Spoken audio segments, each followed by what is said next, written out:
이어서 헌법 개정으로 국가 균형 발전을 반드시 이루어야 합니다.를 주제로 발제를 해주실 더불어민주당 이광재 의원님을 단상위로 모시겠습니다. 큰 박수 부탁드립니다.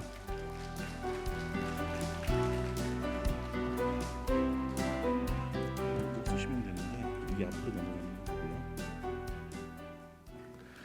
네, 제가 좀 전에 문승욱 우리 장관님하고 청와대 국정 상황실에 있을 때 이 국토 균형 발전 이걸 시작을 했는데요.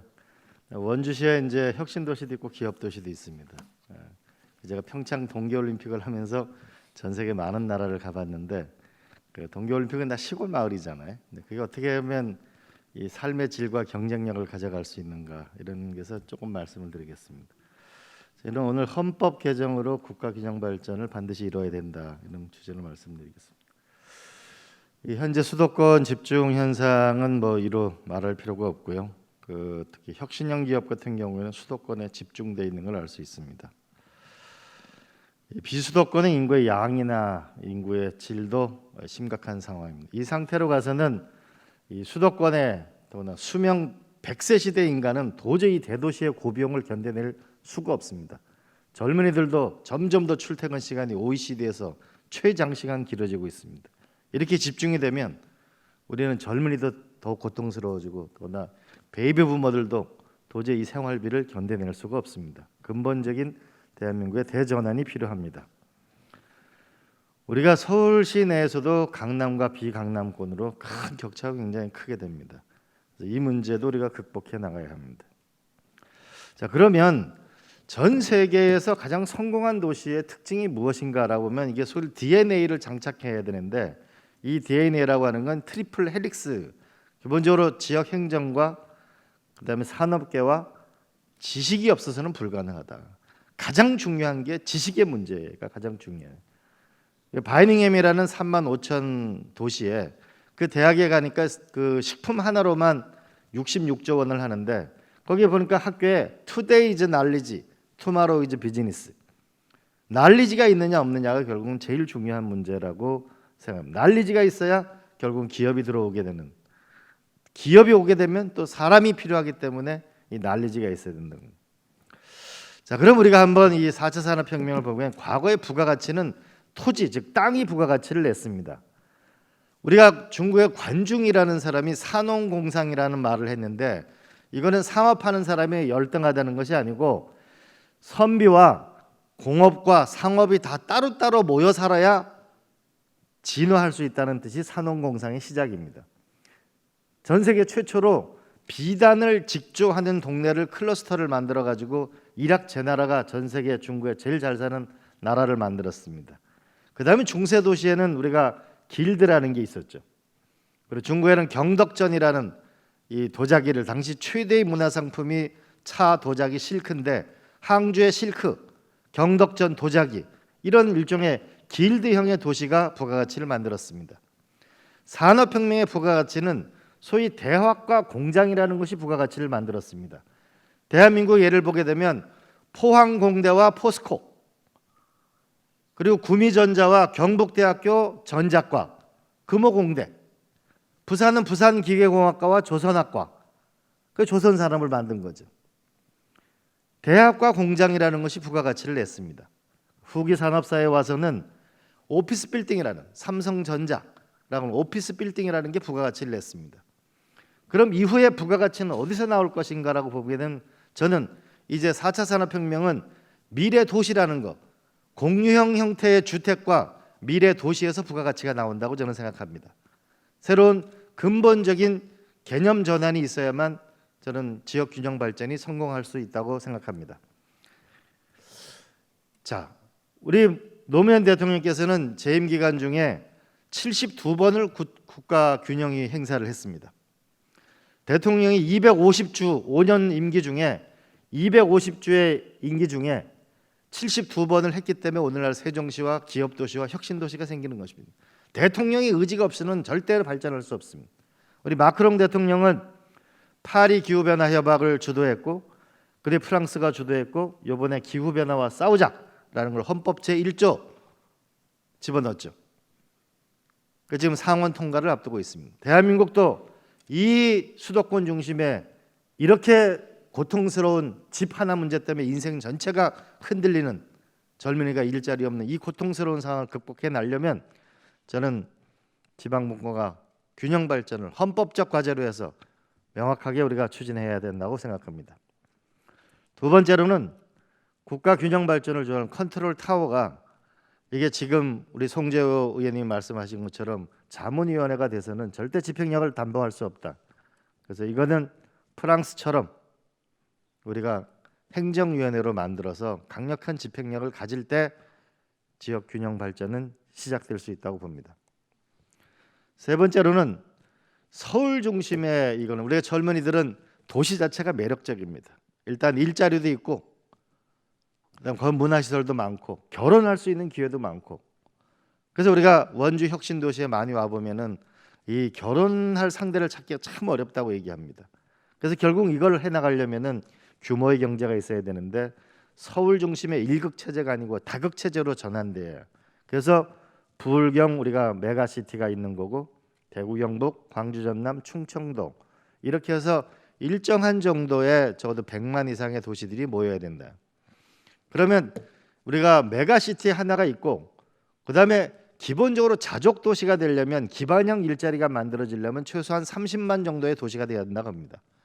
그다음에 비기반형 일자리가 나오게 되는 돌봄이나 육아나 이런 정도가 탄생하려면 적어도 1000가구 정도가 모여 있어야 다층 사회가 될 수 있다는 거죠. 그러면 이 메가시티라는 다극 체제를 만들고 그 안에 30만 정도의 자족 도시가 있고 그 안에는 블럭으로 만들어지게 된 약 1000가구 이상의 약 3만 정도의 블럭화된 도시가 필요하다. 플라톤은 5,300명의 이 도시가 가장 안전한 도시고 과거에 폴리스를 구성하는 도시라고 했어요. 왜? 우리가 콜로세움에 모여가지고 한 사람이 연설을 하거나 우리가 안티고네라는 연극을 보게 되면 5,300명이 커뮤니케이션을 이룰 수 있는 것을 하나의 완성된 도시로 보았고 아리스토텔레스나 플라톤 모두 이 정도의 규모 사이즈를 얘기했습니다. 노자는 닭과 개의 울음소리가 들릴 수 있는 정도의 것이 일정한 도시를 형성하고 공동체를 만들 수 있다고 했습니다. 우리는 이런 부분에서의 다극체제가 필요합니다. 그런데 결국은 경쟁력을 만들려면 기업이 있어야 되는데 기업에 있어서는 제일 좋은 게 결국 우리가 경제 자유구역이 있고 자유무역 지역이 있고 외국인 투자 지역이 있습니다. 여기에 기업의 인센티브를 가장 주는 곳인데 현재 이 상황은 어떻게 되어 있냐면은 자유무역 지역 하나만 하더라도 산업단지형은 산업통상자원부, 공항형은 국토부, 항만형은 해양수산부, 외국인 투자 관리체제, 경제자유구역 다 따로따로 되어 있습니다. 이게 김대중 대통령 시절에 만든 20년 전에 만든 것을 이 법체제를 가지고 기업을 인센티브를 준다는 건 다 거짓말입니다. 우리가 리쇼링해서 무슨 예산을 지원해 준다는 것도 다 거짓말입니다. 기업의 인센티브를 확실하게 줄 수 있는 이 시스템을 재조정해야 합니다. 혁신도시 기업도시를 살려내야 합니다. 절반의 성공이죠. 그런데 첫 번째 문제는 혁신도시 기업도시에 기업이 없다는 겁니다. 그다음에 교육 여건. 이 세종시도 제일 지금 어려움을 겪고 있는 게 초등학교, 중학교는 괜찮은데 고등학교 부분에서 주민들이 굉장히 호소하고 있죠. 자, 그러면 첫 번째 어떻게 기업을 할 거냐라는 문제인데 인센티브도 필요하고요. 이제는 펀드를 만들어 줘야 된다고 봅니다. 그래서 원주는 건강보험공단과 심평원 이런 데 있으면 의료기기와 데이터를 이용하는 그런 펀드를 만들어서 거기서 투자가 일어나야 됩니다. 우리가 진주에 만약에 LH공사가 있으면은 토지와 관련된 토지주택과 관련된 도시계획과 관련된 회사들은 진주로 가야 합니다. 그리고 거기다 펀드를 만들어서 우리가 층간소음 때문에 지금 15년 동안 윗집 아랫집이 칼부림을 한 게 지금 수십 년인데 우리가 층간소음 문제 하나만 해결해도 거대한 산업이 나오지 않겠습니까? 그래서 기업이 혁신도시에 내간 거기에 기업이 올 수 있도록 시스템을 만드는 겁니다. 두 번째는 애들 교육 환경입니다. 우리가 오늘날 강남에 성공했던 거는 경기고등학교, 중동고등학교, 제일 좋은 고등학교가 간 거고 지하철이 간 거죠. 그리고 기업을 간 겁니다. 그래서 저는 대한민국에 있는 모든 혁신도시에 있는 거기에 있는 수많은 박사분들이 방과후 수업을 하자.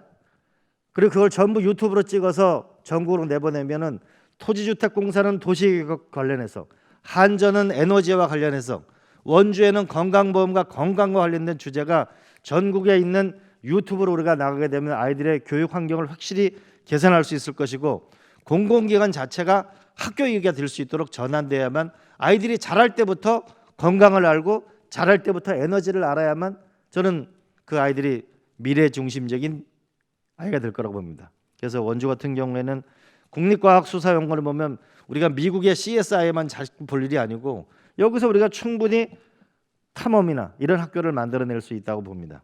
또 하나는 대학교는 계약학과를 빨리 만들어야 합니다. 그래서 여기는 지금 20% 한다고 하지만 거기 박사 빼고 다 빼면 실제로 20% 되지도 않습니다. 그래서 인근에 있는 학교와 계약학과를 만들어서 그 계약학과를 집중적으로 지원하는 시스템을 확실히 갖춰야 됩니다. 경북대학교 전자과, 구미전자 이렇게 해나가야 된다고 봅니다. 또 하나는 많은 지역의 어려운 점은 의료 문제가 가장 어렵습니다. 일본에서도 다 지방으로 갔던 분이 다시 동경으로 돌아오는 이유는 의료 문제 때문입니다. 그래서 저는 카이스트, 포항공대 이런 데다가 병원을, 대학병원, 연구병원을 저는 줄 필요가 있다고 봅니다. 그렇게 되면은 훨씬 더 이 포항공대도 강력한 학교가 되고 카이스트도 강력한 학교가 되고 미래 산업도 만들어낼 수 있다고 봅니다. 또 하나는 이번에 이건희 회장의 이제 컬렉션이 왔습니다. 많은 원주의 기업 도시나 가보면은 정말 금요일 저녁부터 심심하다는 거죠. 문화생활이 없다는 건데, 이 문제를 해결하기 위해서 우리가 이건희 회장의 컬렉션을 전국에 있는 현재 10개의 미술관 중에 7개는 적자입니다. 대한민국 국립중앙박물관의 1년에 구입 예산이 50억인데 50억 가지고는 박연폭포 하나도 못 삽니다. 우리 조선시대의 달 항아리가 150억입니다.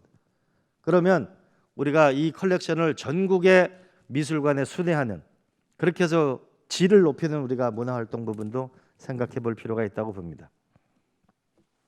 마지막으로 이번에 많은 청년들이 집 때문에 고통받습니다. 그러나 코로나 이전의 집과 코로나 이후의 집은 완전히 다른 세상이 옵니다. 집에 머무는 시간이 150%가 늘어났습니다. 이제 집은 일하는 곳이자 온라인으로 공부하는 곳이자 돌봄과 건강과 문화가 함께 있는 이제 새로운 미래의 집으로 거듭나야 합니다. 그래서 저는 이런 제안을 해봅니다. 이제 강남에 서서히 등장하는 아파트 보면은 식당이 생기고 있습니다. 그러니까 출근할 때 밥을 먹고 가기도 하고 도시락을 싸가지고 갑니다. 그리고 돌봄 있는 아파트가 1동부터 7동까지는 자식들이 살고 8, 9, 10동에는 연세 드신 분이 살고 거기는 의료시설이 있습니다. 급기야 CGV가 아파트 단지 내에 들어갔습니다. 위워크도 우리는 아파트 단지 안으로 들어가야 합니다. 그래서 일과 놀이와 집이 함께 있는 이런 미래 도시가, 이 자리가 바로 일자리자, 일하는 곳이자 여기가 부가가치를 만드는 곳이라고 저는 확신합니다. 이제 미래 도시에 도전해야 된다고 봅니다. 그렇다면 우리가 지금 산업단지형은 광주에 가게 되면은 광주시장님은 여기 근로자들이 일을 할 수 있는 아파트를 지어주세요라고 얘기합니다. 인천 남동공단에는 공단이 오래됐기 때문에 가산 디지털처럼 단지처럼 300만 평을 줄여서 100만 평은 아파트형 공장을 만들고 나머지는 학교와 병원을 지어달라고 합니다. 그래서 산업형, 또 하나는 이제 많은 젊은이들이 주거 문제 때문에 힘들어하는데 대학교 내에 거기다 아파트를 짓는 거죠. 그래서 대학원 졸업할 때까지 집 걱정 없이 사는 거죠. 그리고 대학교 내에 왜 벤처기업은 들어갈 수 있는데 일반 기업은 못 들어가는 거죠? 일반 기업이 만약에 대학교 넓은 땅 안으로 들어가게 되면 학생을 구하기도 좋고 아이들은 취직하기가 좋고, 그리고 대학원생 같이 거기서 살면은 훨씬 더 저는 비용을 줄일 수 있다라고 생각합니다. 더 나아가서 지금 초등학교가 점점 비고 있습니다. 30명의 우리가 아이가 1000명이라고 치면은 그 대부분 대도시에 있는 그 아파트 안에 그 초등학교, 중학교 건물을 복합해서 올리는 거죠.